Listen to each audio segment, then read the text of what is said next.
presented by Aishwarya music Maithili. देखी एगो लड़का से बेपनाह प्रेम करत रहले। उ लड़का भी उ लड़किया के उतने प्रेम करत रहले।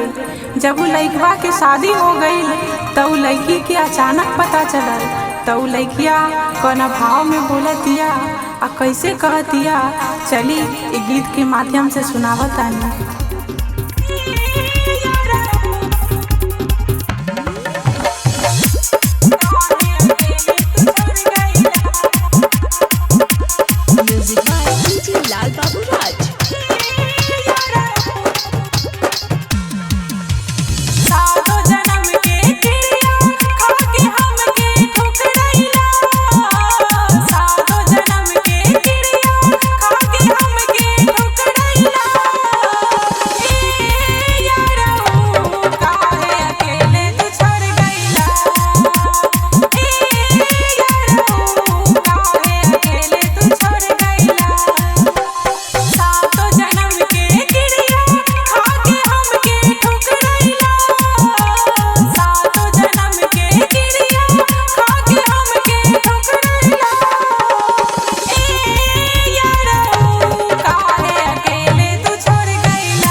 और भइल का उ लड़किया के अपन पिछलका बात याद आवेला तो कैसे कहतिया।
दर्द के लोर पी रहल बानी, कागज कलम के संगतिया बना के होठवा के सी रहल बानी। मन होला मर जैती उनके चौखट पर जाके, मन होला मर जैती उनके चौखट पे जाके। उनकर बदनामी के डर से आज ले जी रहल बानी।